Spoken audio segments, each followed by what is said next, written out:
Muito bom dia a todos, acho que ainda é bom dia porque ainda não almoçamos. Espero que estejam todos bem. Agradeço a vossa presença nesta terceira conversa Next. Começo por vos explicar de onde é que surgiu esta ideia, para quem não acompanhou as restantes conversas que já tivemos. Como disse, esta é a terceira, portanto já tivemos duas. A primeira sobre liderança e a segunda sobre crescimento profissional. O tema de hoje é o amor como critério de gestão. E como dizia, começo por explicar de onde é que surgiu esta ideia das conversas Next. Foi feita uma proposta de valor da ACES Next, sentiu-se essa necessidade de criar um inquérito e questionar os associados Next para percebermos quais são os temas de maior interesse desta nova geração. E portanto, daí estes temas estarem a ser os temas escolhidos, não foram temas ao acaso. O tema de hoje é um tema de muito interesse para esta geração mais nova e por isso decidimos criar este ciclo de conversas Next. O que é que são estas conversas Next? São umas conversas em formato online entre um associado sénior, hoje aqui representado pela Patrícia Liz, e um associado à ACES Next, hoje representado pelo Salvador Matias. Nesta conversa vamos abordar este tema, como já disse, e o grande objetivo deste ciclo de conversas é promover conversas intergeracionais de forma a inspirar, formar e criar valor para toda a nossa comunidade da ACES. Começo por agradecer também a presença da Patrícia e do Salvador. Obrigada por estarem aqui e terem aceito este convite. E vou apresentá-los desde já, para quem não os conhece. A Patrícia Liz tem mais de 30 anos de carreira, iniciou a sua atividade profissional em multinacionais de renome, na área do mobiliário de escritório. Durante o seu percurso profissional passou por empresas como a Steelcase, Regus e Construgás, e incluiu a criação do seu próprio negócio de consultoria e otimização de espaços, a Mel e Liz Design, que mais tarde se iria fundir com outras duas empresas do ramo imobiliário, a Cosmopolita e a Aguirre Newman. Atualmente é CEO da Savills Portugal, vice-presidente da mesa da Assembleia Geral da APMIP e membro da direção executiva da ACES. O mais importante de tudo, é casada e com 3 filhos. Olá Patrícia, obrigada mais uma vez.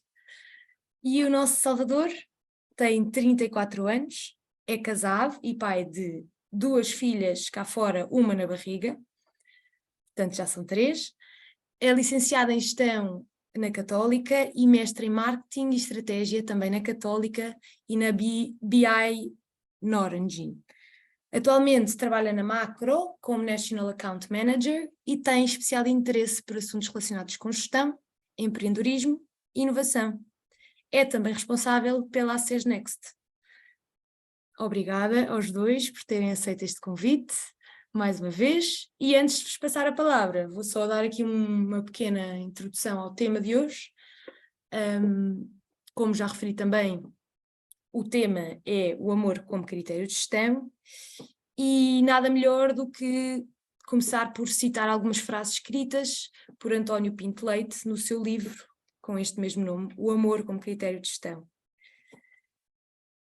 Passo então a citar, que nos diz: sabemos que na sociedade em que estamos inseridos, o gestor é muitas vezes descrito como um homem, não mulher, de grande visão e completo conhecimento do que é importante, capaz de tomar decisões instantâneas, sem hesitações nem insegurança, disposto a exercer uma autoridade sem limite e, sobretudo, contando com a adesão disciplinada e cega de todos os seus colaboradores. Nós acreditamos que há uma forma diferente de gerir e liderar, tendo como principal critério o amor. É por isso que estamos aqui hoje, para falar exatamente disto. Deixemos o amor falar dentro das empresas, dentro da economia, e vamos esperar para ver o que acontece. Vamos então a isso. Começo pela Patrícia, as senhoras em primeiro lugar. Pergunto, Patrícia, como é que põe em prática o amor como critério de gestão no seu dia-a-dia? Isto é, considera-se um gestor do amor praticante ou não praticante?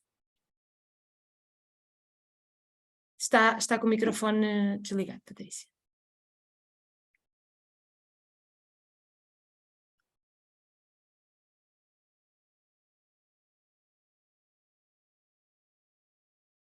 Estava à espera da autorização da Carmen, que não me estava a permitir pôr com som. Olá, bom dia a todos. Em relação à pergunta, Carmen, peço desculpa, estava aqui preocupada com o mute que não estava a conseguir pôr. Pode repetir, por favor? Claro que sim. A minha primeira pergunta, aqui para começarmos este debate, que depois será uma conversa entre vós, é exatamente irmos à prática do dia a dia. Como é que põe em prática este amor como critério de gestão? Considera-se um gestor do amor praticante ou não praticante? Praticante, sem dúvida, mas também sem a certeza de que estamos sempre a fazer tudo bem. Portanto, a humildade impera também, sabermos escutar o que se passa à nossa volta é importante, mas sem dúvida que procuro há muitos anos e muito também com a inspiração da ACES, dos grupos de Cristo na empresa, com a inspiração de Deus, levar a cabo essa missão.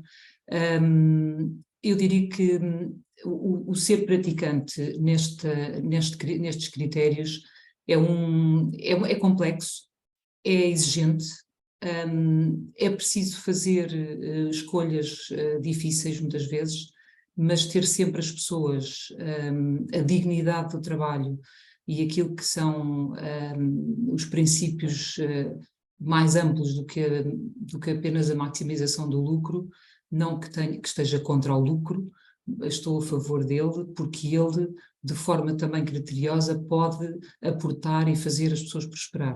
O importante é tê-las sempre presentes em todas as nossas decisões e não as tomarmos baseados só num ou dois critérios, mas sim perceber nas várias vertentes como é que temos de levar as nossas decisões para a frente. Nem sempre são as mais visíveis, nem sempre são as mais rápidas, são aquelas que de facto nos podem fazer ser justos naquilo que...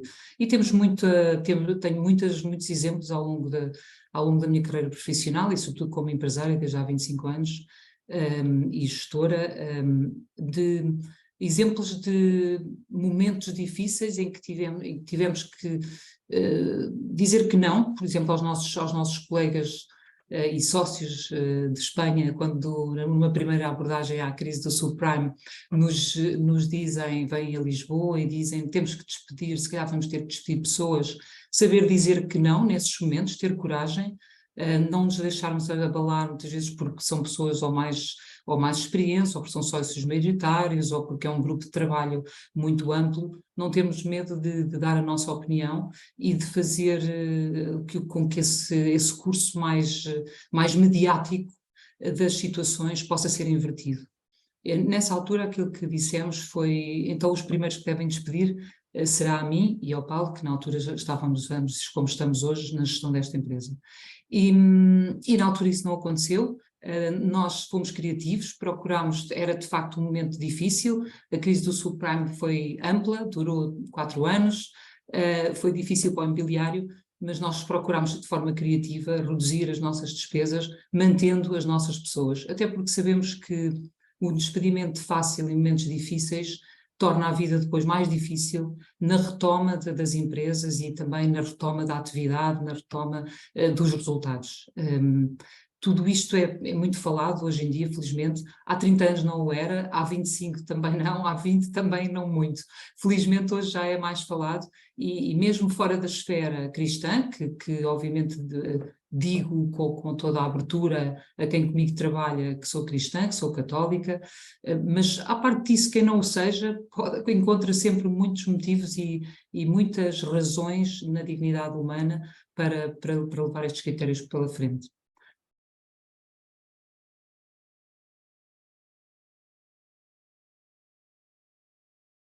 Carmo, tem que ativar o som do... Já estou. Patrícia, pegando no que disseste e também concordando totalmente contigo, e fazendo aqui se calhar um primeiro enquadramento, porque tal como o António disse, por exemplo, no Congresso da ACES, este amor muitas vezes é visto quase como uma coisa, como falávamos no outro dia, fofinha, e temos de desmistificar isto, porque o amor, acima de tudo, não é que nós queremos ser compassivos, queridos, não tem nada a ver com isso. Tem a ver, e como o livro do António diz, é o amor como critério de gestão significa só uma coisa, que é tratarmos os outros, e os outros são todos, são os colaboradores, são as pessoas da nossa equipa, as pessoas que não são da nossa equipa, os nossos chefes, os próprios acionistas, os próprios clientes e até os concorrentes, ou seja, toda a comunidade, como gostaríamos de ser tratados se estivéssemos no lugar deles. É uma coisa tão simples quanto esta, e se quando nós olhamos para a gestão e parece muito um mundo um bocado frio, que só se preocupa com a maximização dos lucros, com a otimização de custos, com muitos outros racionais muito calculistas, que têm impactos gigantes de tudo o que é concorrência, e que depois levam a que as empresas não vivam sozinhas e não possam tomar decisões sozinhas. É verdade que esse paradigma, como a Patrícia dizia, desde os últimos 20 anos tem vindo a ser mudado, obviamente. Já não é exatamente igual, ainda assim nós temos muitos casos recentes, dando o último exemplo da questão do Twitter, da compra do Elon Musk. Nós vemos claramente que ainda não estamos lá. E não estando lá, somos nós todos que temos de aplicar e incorporar este amor, não pondo de todo de lado a questão do lucro, porque no final do dia o lucro é que vai permitir que a empresa sobreviva e que entregue resultados. Obviamente depois há toda uma discussão sobre como é que vamos e devemos partilhar os lucros com o ecossistema da empresa, mas se a empresa não subsistir, obviamente não vai ser fácil que depois essas pessoas não vão para o desemprego, e não é bom para as próprias pessoas. E, portanto, isto não tem nada de mutuamente exclusivo, e aliás há vários exemplos de empresas que, obviamente, quando há um ambiente desde a liderança, ou seja, top-down, desde a liderança até à base, de amor como humanidade, compreensão e muito mais do que só lucro. E, portanto, acho que esta questão não tem como não olhar e não tem como não pensarmos nela em tudo o que é equipas. Eu giro equipas, apesar de só ter 10 anos de experiência. Eu comecei cedo a gerir equipas, mais pequenas, agora maiores, e acho que o desafio sempre maior é como é que nós podemos balancear. E nós falávamos os dois, Patrícia, antes desta conversa, que era em todos os momentos, quase todos os dias, a todas as horas, nós temos de estar a balancear se esta decisão que eu vou tomar tem impacto, e vai ter de certeza na empresa, mas acima de tudo depois se vai ter impacto na pessoa. Não sei se concordas. Sim, sem dúvida, e daí eu dizer que é complexo. Nós temos que ver, muitas vezes, se temos que explicar, e a comunicação aqui também é importante, a comunicação clara, transparente às pessoas que connosco trabalham. A gestão muito distante, obviamente que há coisas que se podem partilhar, outras não se podem partilhar de uma forma tão aberta, porque, precisamente pelo entendimento de cada um, mas temos que ser precisos, ser transparentes e muito claros na forma como comunicamos determinadas decisões. Eu vejo aqui um comentário interessante do Francisco Mineiro, que fala na questão da avaliação e do reconhecimento. Muitas vezes nós estamos e na Savills temos uma prática que é distribuir uma percentagem significativa dos lucros como bónus a toda a equipa e obviamente segundo depois também a performance de cada um, mas há um princípio inicial que é parte do lucro da Savills é distribuído pelas suas pessoas e depois o que resta é distribuído pelos acionistas.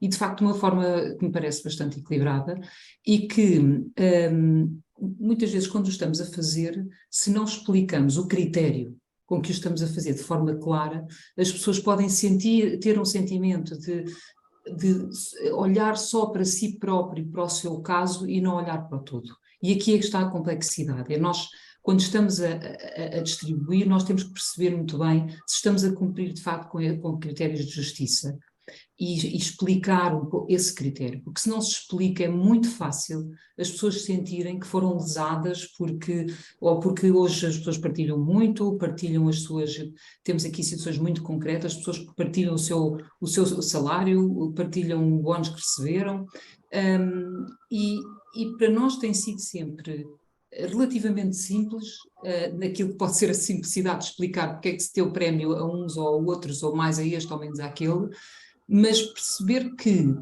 se um departamento aporta mais ao lucro da empresa e se as pessoas de facto cumpriram com a sua performance.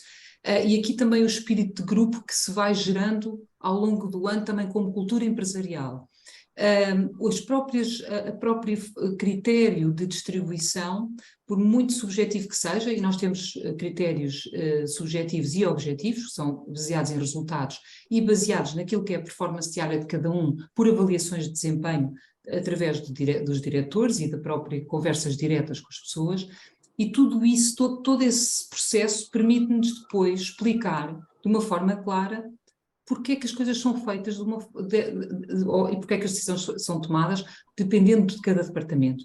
Normalmente, isto é entendido pelas pessoas. Numa primeira abordagem, já temos tido pessoas que entram numa sala a dizer mas porque é que isto não aconteceu de certa forma, e saem satisfeitas com a explicação, porque ela também está estruturada de forma a esclarecer. E na Savills nós temos a felicidade de ter há muitos anos, desde que éramos primeiro empresa local, portuguesa, depois ibéricos e depois globais, com a aquisição da Aguirre Newman por parte da Savills, adquiriu a Aguirre Newman há 5 anos, e felizmente temos tido sempre, hoje com 150 pessoas, há 5 anos éramos 43, mas continuamos a ter um ambiente excepcional e um grau de satisfação e um sentido de que somos justos para as pessoas bastante forte e bastante significativo, com retenção de talento muito significativa. Isto tem a ver acredito plenamente e continuo convicta, que tem a ver com a forma clara como temos os nossos critérios e como os comunicamos. Porque se não os comunicarmos claramente, as pessoas são facilmente levadas, e no pós-Covid isto está gritante, a pensar só no seu próprio caso. Portanto, criar hoje é complexo e difícil e muito desafiante continuar a manter o espírito de grupo, o espírito de corpo nas empresas. Mas é de extrema importância fazê-lo e também escutar, não é? Escutar muito aquilo que as equipas nos querem dizer, que as direções dos departamentos nos querem dizer, ter um board que possa ser diversificado e que nos possa dar também a nós, que estamos no topo das empresas, ferramentas, e quando estamos a dirigir uma equipa, termos de facto uma escuta muito ativa para podermos tomar as nossas decisões de forma mais próxima daqueles que connosco trabalham, porque se não escutarmos também não temos bem a noção da melhor decisão a tomar. Sim, totalmente de acordo. A transparência é importantíssima e eu acho que, acima de tudo, esta questão do amor não pode ser só na liderança. Ou seja, não só na liderança, quando efetivamente e hierarquicamente somos líderes, mas também tudo o que passa do nosso trabalho e na nossa mão e todas as relações que nós fazemos, porque no final do dia nós estamos sempre a falar da questão de passarmos grande parte do nosso tempo na empresa. E por passarmos tanto tempo a lidar com várias pessoas que muitas vezes lidamos mais com elas ou estamos mais com elas do que muitas vezes em casa. Então também cabe-nos a nós, líderes, e o livro fala muito sobre isso, da liderança on the side, da liderança lateral. Cabe-nos a nós, líderes laterais também, e a todas as outras equipas e pessoas das equipas, cuidar desta casa e das pessoas que lá moram, entre aspas.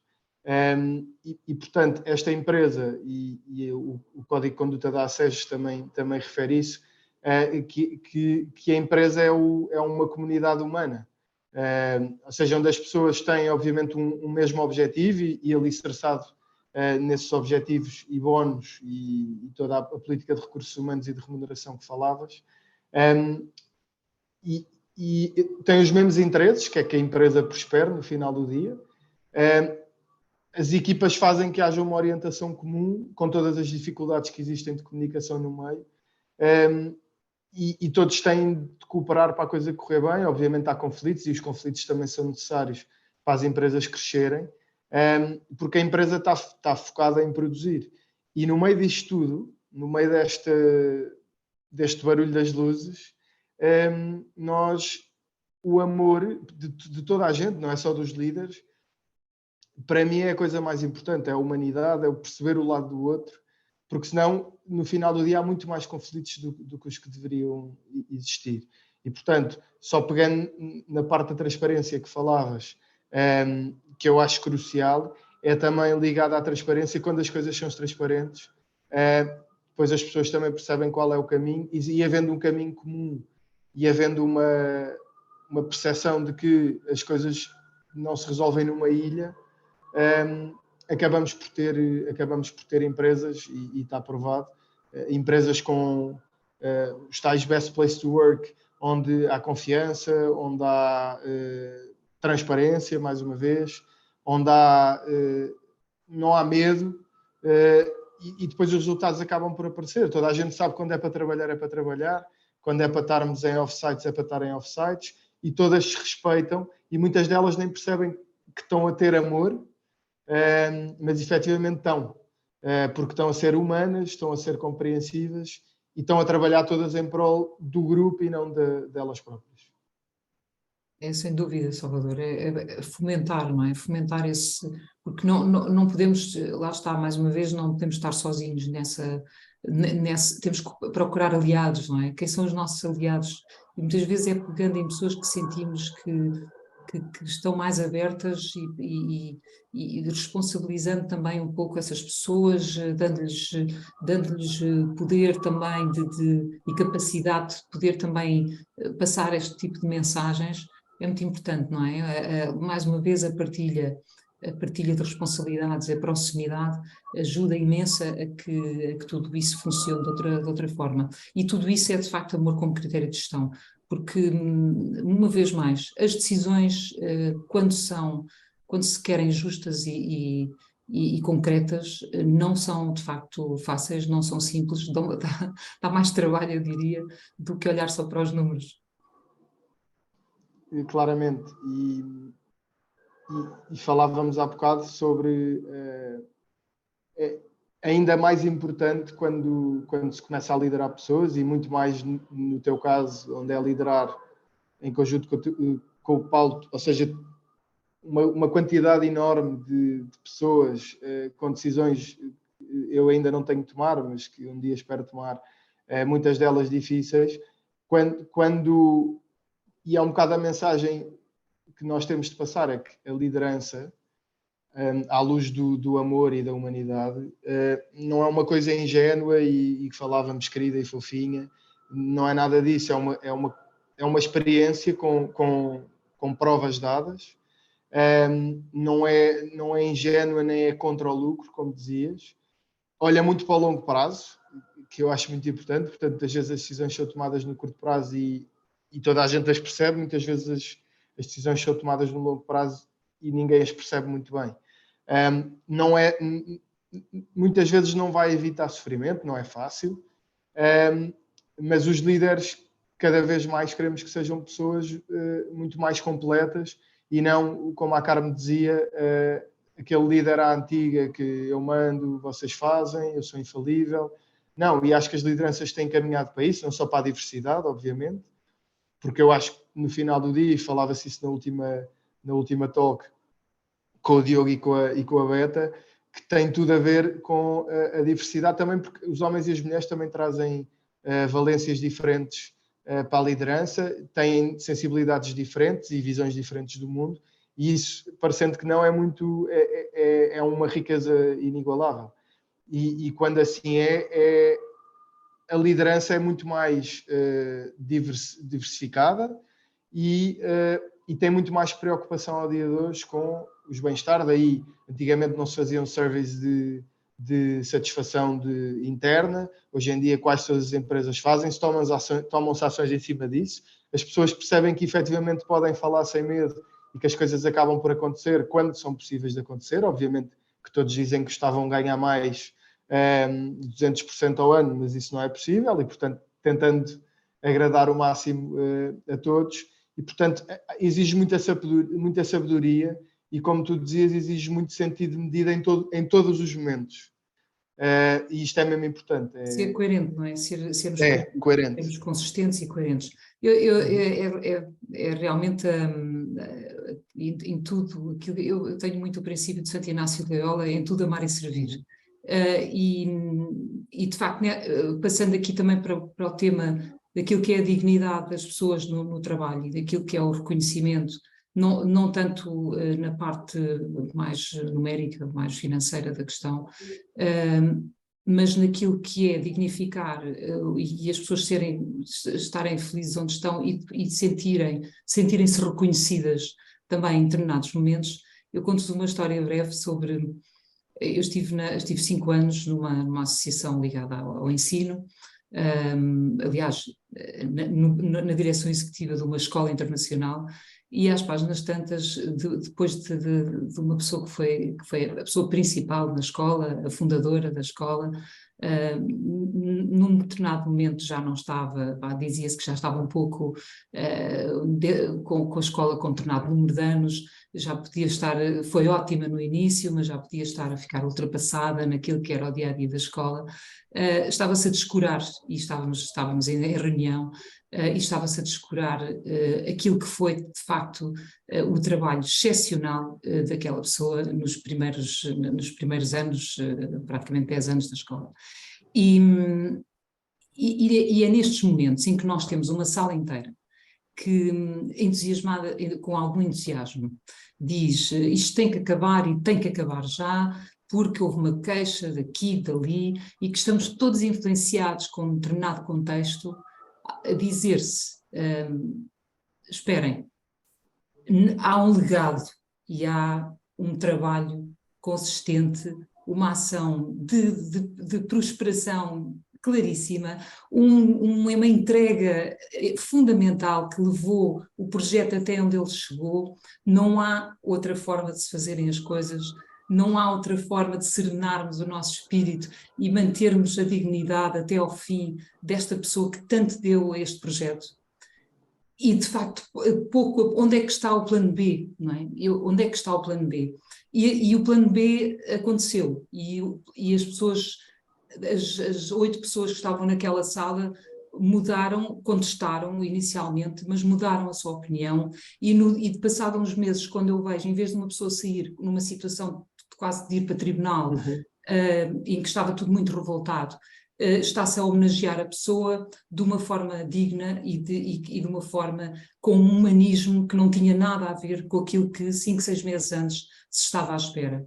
E eu dou este exemplo porque é muito importante nos momentos em que às vezes as pessoas vão na onda, não é? E hoje, no mediatismo do nosso dia-a-dia, muitas vezes estamos a ir na onda e nesta dignificação das pessoas é importante não ir na onda e ter uma palavra em determinados momentos e de ser corajoso e dizer não é por aqui, há um plano B para as pessoas que de facto dignificam também os projetos, as empresas até uma determinada altura. Isto também muito a ver com aquilo que são o legado que pessoas mais sénior vão deixando nas empresas e que é de respeitar tremendamente.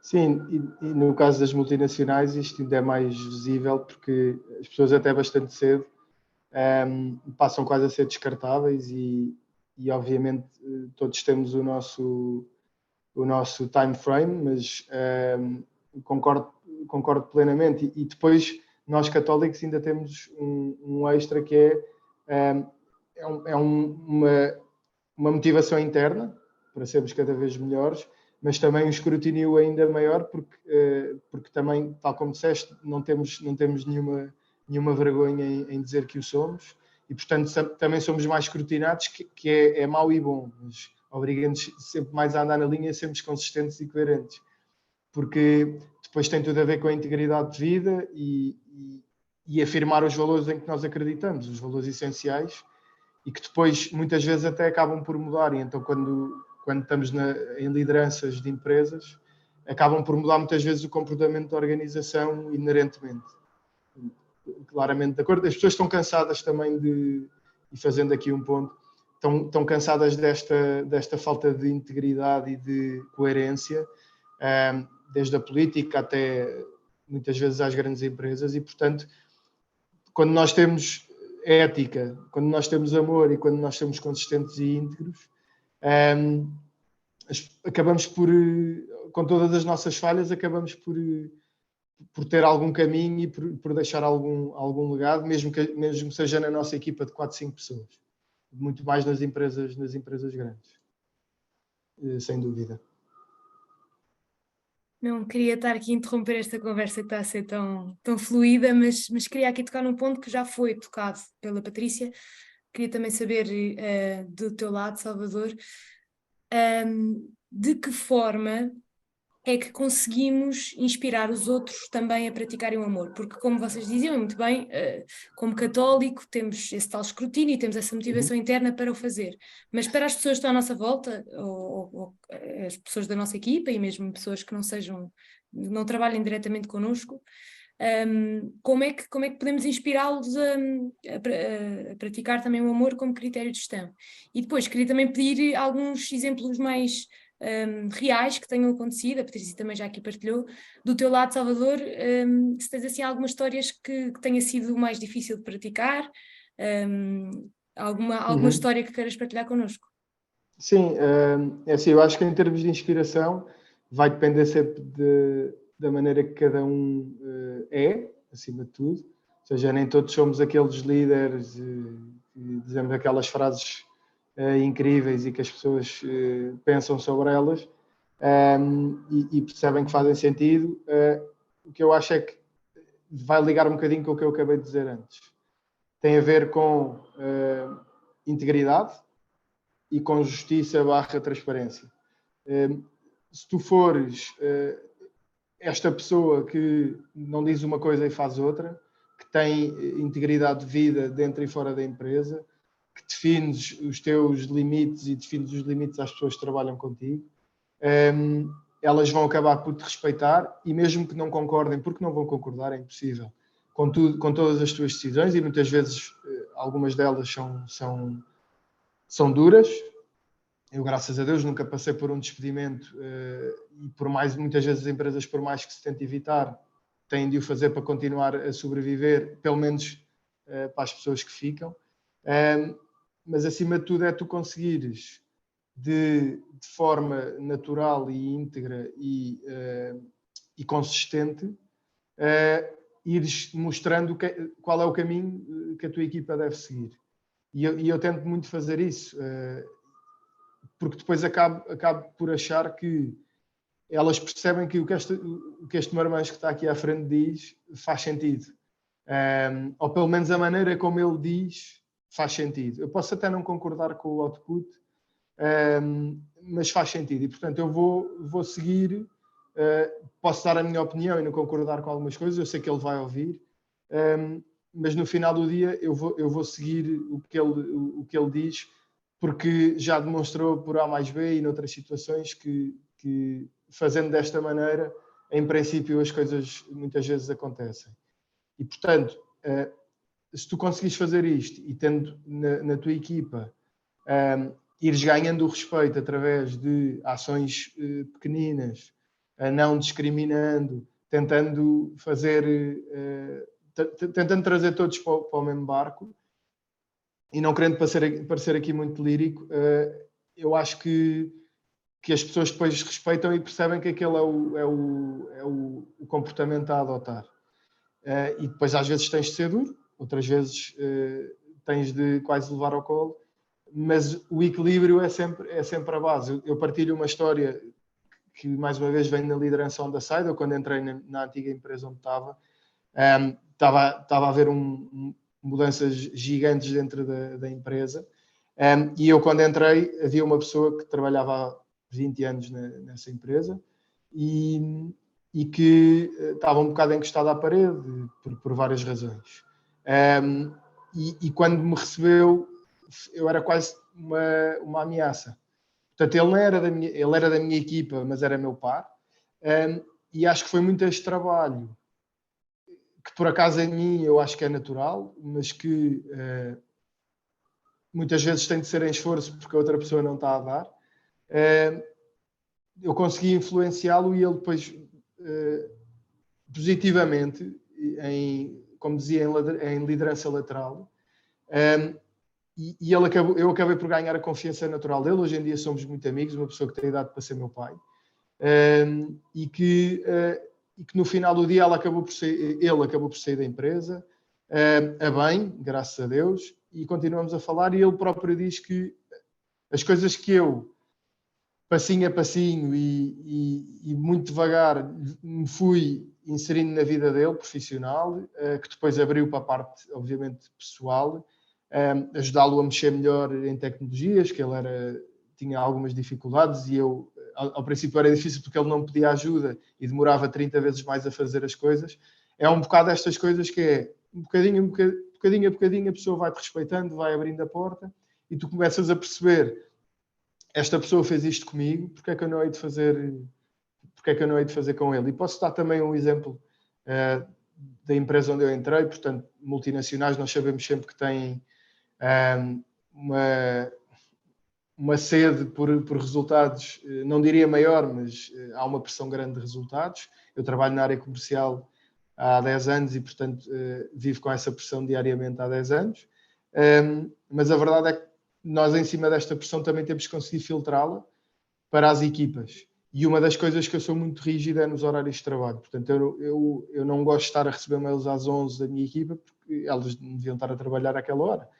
E então tenho pessoas da minha equipa que dizem: olha, nos primeiros 2 meses, pronto, tiveste algumas intervenções, não nos conhecias bem, mas há uma que ficou, que é os telemóveis têm um botão de desligar, e portanto vocês há sempre trabalho para fazer até à meia-noite todos os dias. Mas nenhuma empresa vai morrer se tu não atendes o telemóvel ou respondes o mail às 11, não é esse o objetivo. E portanto, mudando estas coisas, que no final do dia são amor, porque são compreensão e são humanidade, as pessoas depois, eu acho que naturalmente vão tentar seguir esse modelo. Nós também não somos perfeitos. Não sei, Patrícia, o que é que tem aqui a acrescentar neste ponto, mas também gostávamos de ouvir essa opinião. Eu venho da geração dos workaholics, e o grande esforço que vou fazendo, confesso, é de facto nessa disciplina, mas aqui também partilhar que desde sempre, quando via pessoas a estarem até mais tarde, e algumas até um bocadinho por hábito e sem razão aparente, convidava a sair para casa com e muitas vezes dizer atenção, porque é importante descansar e é importantíssimo o descanso. Nós na Sábado temos vindo a evoluir, e ao longo destes anos vejo a evolução nesse sentido da flexibilidade. Hoje as pessoas muitas vezes estão quase que numa espécie de indisciplina nos horários, não é? Que é um pouco exagerada. Nós convidamos as pessoas a serem mais disciplinadas, mas também muito no espírito de... Há momentos em que tem que se fazer um esforço, não digo que não. Nós temos departamentos muito diversos, desde a área da arquitetura, que é muito criativa, que tem projetos muitas vezes exigentes, tem obras que as pessoas têm que ir trabalhar ao fim de semana, mas no sentido daquilo também que é a exigência dos clientes e de que queremos servi-los bem.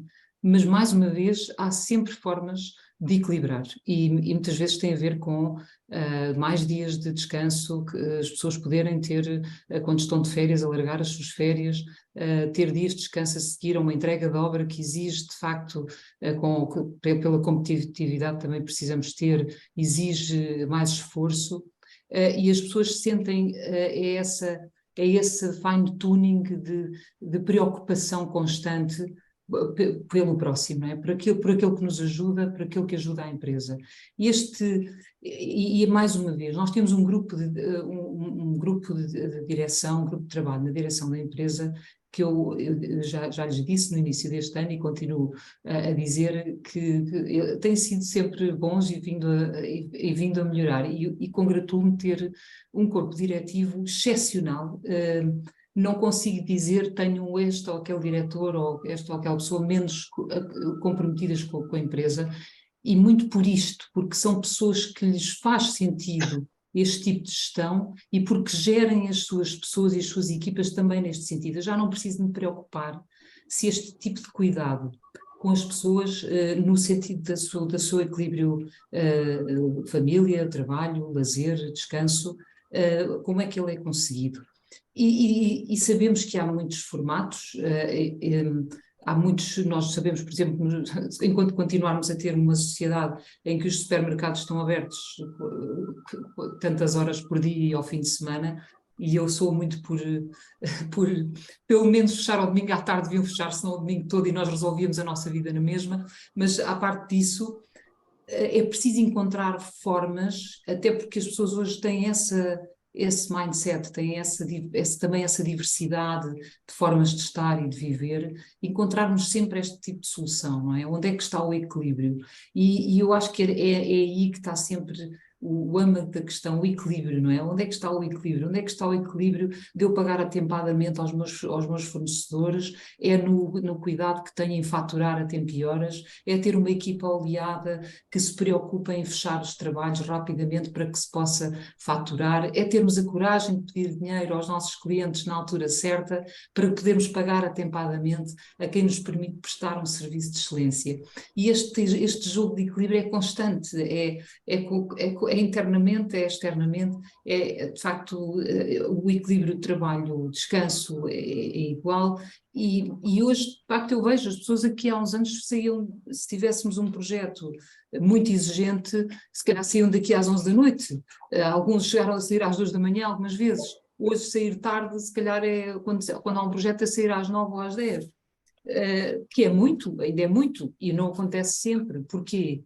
Porque a uma dada altura, se nós sentimos que isto não acontece uma vez por acaso, ou numa situação de exceção e passa a ser a regra, então eu já não estou com a equipa devidamente dimensionada. E mais uma vez entra a responsabilidade de percebermos que se calhar nos anos seguintes não vamos ter a taxa de rentabilidade que tivemos nos anos imediatamente anteriores, mas vou ter uma equipa mais satisfeita e uma capacidade de motivar e de crescer no futuro, que não tem que sempre ser imediato, se calhar não é no ano seguinte, é daí a 2 ou 3 anos, mas é preciso também aí ter a coragem e a paciência de tomar as devidas ações, sem esperar que as taxas de rentabilidade sejam iguais todos os anos, e sem esperar também que o estar às vezes a gerir para o resultado imediato daquele ano pode castrar um resultado futuro. Isto também faz parte na nossa análise daquilo que são os resultados das nossas equipas e das nossas empresas. Explicamos isto muito aos nossos diretores, porque às vezes a gestão de topo não explica às direções intermédias que é assim que se deve, de facto, gerir. Não só, obviamente, temos muitas vezes objetivos imediatos, mas dizer, serenar, não é? Quando estão aflitos com, mas eu não estou a conseguir o objetivo, porque falta aqui, falta ali, está bem, mas está a conseguir construir, é preciso ver se está a construir para um futuro consistente, não é? E a consistência das empresas está muito, acredito convictamente, também pelos anos que já se passaram, em que fomos transformando a nossa empresa de pequena, agora já média, não é? E já global, e de local a global, fui sempre experienciando este tipo de situação em que olhar um pouco mais adiante e ter um pouco mais de não só a visão imediata, mas olhar um pouco mais para a frente, resulta fazer as nossas equipas acompanharem essa visão. Também muito esta perspectiva de passarmos conhecimento, de passarmos experiência, de partilharmos aquilo que é a nossa sabedoria. Eu digo sempre que espero que muitas das pessoas que trabalham comigo ambicionem o meu lugar, porque se assim não for, eu também não vou evoluir, não é? Claro. E falaste bem, também pegando aqui no ponto das diferenças geracionais, que é termos também, tal como dizia há bocado, que o amor é fazermos aos outros o que gostávamos que nos fizessem a nós naquele caso. quando as gerações são diferentes, quando as culturas são diferentes, quando as educações são diferentes. Isto ainda é mais difícil e mais critério de amor temos de ter, porque no final do dia eu já sinto diferença para os miúdos que estão agora a começar a trabalhar. Eu imagino as pessoas que têm mais de 15, 20 anos de experiência que eu. E, portanto, também é esta liderança que também permite também mudar alguns comportamentos dentro das equipas, porque explicando que as gerações são diferentes, têm preocupações diferentes, obviamente que elas não vêm mudar e virar as empresas do avesso com 25 anos, ou com 24, ou com 23, e as suas preocupações obviamente vão ser tidas em conta cada vez mais, porque vão ser cada vez mais representativas. Agora, é esta compreensão de que as gerações não são todas iguais, as preocupações não são todas iguais, que também temos de passar, e isso acontece diariamente na minha equipa, porque eu tenho pessoas desde os 60 até aos 28 anos, e portanto muitas delas, as 60, são líderes, pessoas com 28, e eu estou aqui no meio a tentar explicar que as coisas não são nem tanto como a pessoa de 60 diz, nem tanto como a de 28 diz, e tentar aqui equilibrar o máximo possível. E a verdade é que depois, no final das contas, toda esta dinâmica acaba por trazer muitas vantagens para tudo o que podem aportar para as equipas. E pegando no que estavas a dizer também, em termos de produtividade, obviamente, e é isso que eu tento sempre passar às equipas, nós temos picos de trabalho, as nossas famílias também sabem que o temos, o importante é gerir a nossa família de acordo com esses picos de trabalho e com as necessidades de viajar e com a necessidade de entregar. Quando estamos de férias, também estamos mesmo de férias. E quando estamos à noite em casa, estamos mesmo à noite em casa, não estamos ali no meio termo e a ter de responder ao chefe, enfim. Eu acho que isso é muito importante. E traz muitas vantagens. Concordo contigo, Salvador. E atenção, eu acho que desengane-se quem quiser combater esta postura nova, flexível, não é? Que os jovens trazem, Sim, com exigências.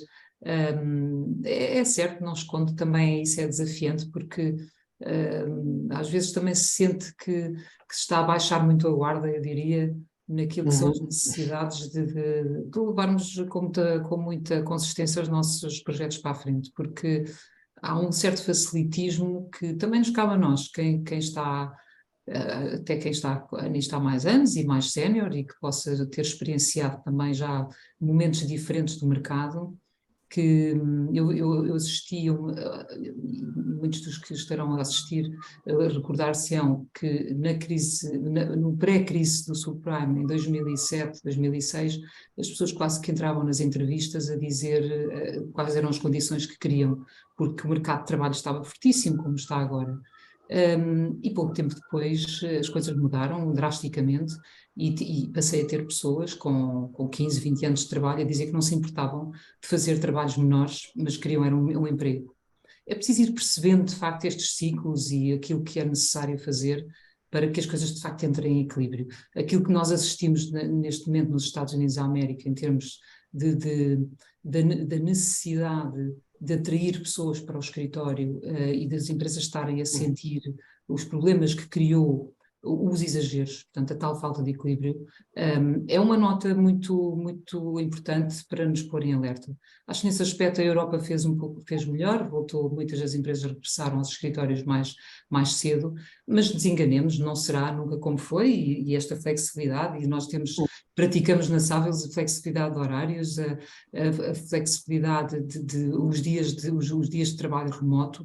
E curiosamente nós damos liberdade aos nossos diretores para gerirem as suas equipas, no sentido de estarem sem equilíbrio, portanto não estarem muitas pessoas a partir de casa ou muitas pessoas no escritório, portanto irmos equilibrando as equipas, e depois situações como haver um dia em que de facto estão todos e haver reuniões com todos, mas, portanto, tentar de facto encontrar aqui um modelo com flexibilidade, mas é muito interessante porque a maior parte das vezes o que eu sinto é que as pessoas estão muito no escritório. Porquê? Porque nós também investimos num espaço em setembro de 2021 mudámos de instalações e aproveitámos para criar um espaço em que as pessoas se sentem de facto bem e confortáveis, que têm várias formas de estar no seu trabalho, ou com os phone booths, ou com o pequeno anfiteatro que dá para reuniões mais informais e para apresentações. Portanto, há um belo terraço que as pessoas acabam por se sentir também muito atraídas por ele. E isto tudo é um investimento que as pessoas sentem que é para eles, não é? E depois comunicar de facto isto bem e dizer às pessoas que tudo isto é para eles e com toda a convicção, porque o fazemos de coração e com a noção de que isso motiva e que empurra a empresa para a frente. E muitas vezes também nos momentos de adversidade, agarrar sempre as nossas equipas no sentido de vamos lá lutar contra isto e não lamentarmos constantemente, mas com muita força sermos capazes como sempre fomos. E este acreditar também das pessoas que trabalham connosco motiva muito e cria este espírito de grupo importante. Quer dizer, é muito curioso, à medida que as equipas crescem, se nós conseguirmos ir mantendo esta força anímica, depois até se torna mais fácil que a mensagem seja passada entre todos, porque há uma cultura que se vai enraizando e que depois é preciso, obviamente, cuidar e não deixar que se perca, porque a dimensão traz desafios. Verdade. Pegando aqui no que a Patrícia estava a dizer das adversidades, queria explorar aqui o ponto das dificuldades, dos obstáculos, e perceber se têm algum exemplo, alguma história que nos possam contar de facto de um obstáculo que tenha surgido, que tenha ultrapassado. A Patrícia já partilhou aqui também algumas histórias dos despedimentos e tudo. E tu também, Salvador, mas de qualquer forma ir um bocadinho mais a fundo nesta questão dos momentos de crise que existem, como é que conseguimos usar o amor como critério de gestão quando estamos no caos. Salvador, dou-te a palavra, estive a falar agora. Sim, eu tenho uma frase que até trouxe para aqui que tem tudo a ver com isso, que foi uma frase que nós recebemos no Company Prayer, e que, para mim, eu não tenho, graças a Deus, não tenho ainda nenhuma decisão daquelas mesmo difíceis, a Patrícia há de ter muitas mais que eu, e falámos de algumas, como a questão da escola e outras entretanto, mas esta frase diz: as escolhas verdadeiramente difíceis não se centram no certo ou no errado, mas envolvem o certo versus o certo. São dilemas genuínos, precisamente porque de cada lado está firmemente enraizado num dos nossos valores básicos e intrínsecos: a verdade versus a lealdade, o indivíduo versus a comunidade, o curto prazo versus o longo, a justiça versus a misericórdia.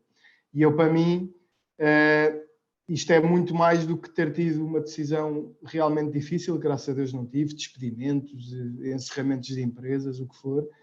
Eu acho que, acima de tudo, é os momentos difíceis do dia-a-dia, quando nós temos de tomar decisões impactantes para a empresa, mas também impactantes para as pessoas. Muitas coisas tão pequenas como este dia importante onde precisamos de fechar, calha exatamente no dia de anos de uma filha de alguém, ou num dia importante para ela, e são estas coisas que nós temos de gerir como líderes. Para mim é o mais difícil no dia-a-dia, não é vou fechar uma empresa e mandar não sei quantas pessoas para a rua e vou ficar com o dinheiro, vou mandar não sei quantas pessoas para a rua para mais não sei quantas não perderem o emprego, não perdermos todos o emprego. E portanto, esta para mim acho que é isto, que é o dia-a-dia, as decisões básicas do dia-a-dia que temos de tomar e que estão as duas igualmente certas ou têm as duas uma perspectiva pelo menos acertada. Eu além de facto, dos momentos mais difíceis da crise da subprime que nos obrigaram a bastante criatividade e muito ânimo para os ultrapassar, tive uma ocasião, também em 2014 decidi ficar com um colégio na zona onde moro, em Caxias, que estava para fechar, era o colégio onde a minha filha estava, iria ser o seu último ano seguinte, e o senhor pergunta-me se eu, estando no imobiliário, se teria algum investidor, porque os investidores estavam a aparecer para comprar a propriedade, e então o colégio fecharia, porque estavam com muito poucos meninos. E eu decidi ficar com o colégio e levar aquele projeto para a frente no sentido, portanto, sem qualquer perspectiva de lucro e no sentido comunitário. Disse, pronto, é um projeto comunitário que eu tenho aqui de relançar este colégio, até porque estávamos já num momento de relançamento do mercado e quando encorajei o senhor a voltar a fazê-lo, estou com 72 anos, já não tenho, os meus filhos não querem nada com isto e, portanto, não tenho muita energia para voltar a começar o projeto. E é muito curioso, porque na altura achei que estava a salvar 6, 7 empregos que ali estavam, de pessoas que ali estavam. E foi o que fiz, e reabri com 27 meninos, o colégio tinha capacidade para 70, e foi curioso porque as páginas tantas eu percebi que havia 2 ou 3 pessoas. Havia uma parte das pessoas que estavam comigo e contentes porque eu salvei o colégio de fechar, mas havia outras pessoas que preferiam ter ido para casa e receber o subsídio de desemprego que houvesse a receber, porque às vezes também há esta visão, não é? Simplista das coisas. E eu, na altura, tive ali uma certa batalha, mas acho que, mais uma vez, com consistência, fui levando água ao moinho. Não pensei em despedir aquela pessoa, uma das que me estava a criar ali mais entraves, mas decidi continuar a dizer à pessoa que acreditasse e com algumas batalhas pelo meio, sensibilizá-la que estava ali por bem. Tinha, um ano depois, não teria passado um ano, eu, pela primeira vez, aquelas pessoas estavam a receber um prémio pela produtividade e pelo esforço que tinham feito naquele ano de trabalho e ficaram admiradas porque não é prática nos colégios, nunca lhes tinha acontecido uma coisa daquelas na vida. E quem é que me veio pedir desculpa pela atitude que teve e que estava mais feliz por aquilo que lhe estava a acontecer e que me disse, eu nunca esperei. E eu disse-lhe, pois, por nunca esperar é que teve a atitude que teve, mas eu espero que agora perceba que eu estou realmente consigo e que se realmente algo aconteceu de bom com o colégio, eu quero partilhá-lo convosco. Olha, não é muito, porque isto ainda é um primeiro ano, mas é de boa vontade. E quando...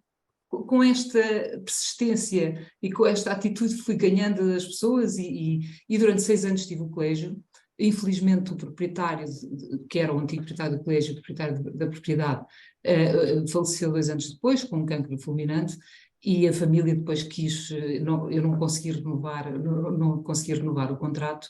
E em pleno 2020, só para acabar aqui a história, em pleno 2020 eu vi-me na necessidade, disseram ou compra a propriedade ou nós vamos vendê-la a outra pessoa porque não vamos renovar-lhe o contrato. Estávamos em plena pandemia, os pais, eu tive que dizer aos pais que poderiam já não ter colégio para o ano seguinte, logo em fevereiro, porque tem que dizer estas coisas com antecedência, com toda a batalha entre o Covid e o fecho do colégio imediato por questões de saúde, não é? Como sabemos, com o mercado todo fechado, eu não conseguir um investidor ou alguém que comprasse a propriedade, tive mesmo que decidir fechar e tive que comunicar isso à equipa, aos pais e a todos. E de facto estes momentos são dificílimos porque os 3 empregos que eu consegui criar e tinha o colégio com listas de espera e toda a prosperidade que ali tinha acontecido naqueles 6 anos teve que ser cortada de imediato. E aquilo que fiz foi dizer, foi excelente aquilo que nós podemos ter aqui nestes anos, as pessoas que se calhar não iam receber ou iam receber 16 anos, que na altura era o tempo do colégio de indemnização, porque algumas estavam lá a essa data, agora iam receber, ou 14 aliás, depois receberam 20 anos, ou por 20 anos de indemnização, de trabalho, e depois disse-lhes, vocês adoram isto e dizem constantemente que este projeto é fantástico. Têm aqui uma oportunidade para cada uma de vocês levar isto a outros colégios e levar este espírito e levar esta forma de estar também a outras áreas. Portanto, não lamentemos o que está a acontecer no sentido, obviamente que é uma pena, mas não fiquemos a carpir mágoas com isso e sim olhar para o futuro e perceber aquilo que possam fazer a partir da experiência que tiveram noutros sítios e espalhar um pouco aquilo que viveram destes bons 6 anos para outras áreas. E por outro lado, numa ação muito concreta, fiz de tudo e prometi e procurei cumprir em tudo o que podia e penso que sim, que cumpri. fiz tudo para dar as devidas recomendações e encontrar emprego para cada pessoa que ali estava. Lá está, às vezes temos que sair, sempre temos dilemas, temos que sair, mas eu não recebi de facto um tostão nem juros por o investimento que fiz, a não ser o devolver-me o dinheiro que tinha investido lá, o colégio conseguiu-me devolver, e paguei as indemnizações todas até ao último tostão, e fui pagando prémios ao longo daqueles anos, e fui demonstrando às pessoas que teria sido, aquilo era uma pena o que estava a acontecer, mas teria sido pior ter acontecido 6 anos antes e não termos vivido aqueles 6 anos fantásticos. Portanto, é uma forma às vezes de contornarmos uma história triste e torná-la mais feliz, e a verdade é que as pessoas, ou ainda hoje, o grupo de trabalho, continuamos a ter um grupo de WhatsApp que vão dando notícias e boas notícias das suas vidas e da forma como prosseguiram.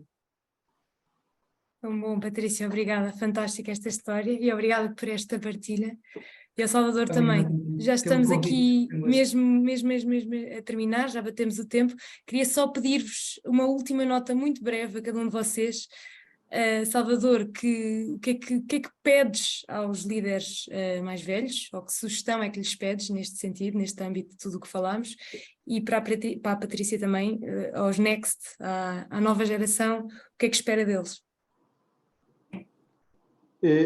Eu acho que o meu pedido não é só para os séniores, é para os Next também, mas é acreditarem que líderes humanizados fazem organizações mais humanizadas e humanas, e essas organizações humanizadas fazem pessoas felizes, de certeza, e essas pessoas, quando estão felizes, são mais produtivas. Portanto, quando uma empresa é mais produtiva, também é mais competitiva e com certeza vai poder ser uma empresa melhor, e portanto é caminharmos todos como país e como cultura para este amor que vai trazer com certeza bons resultados.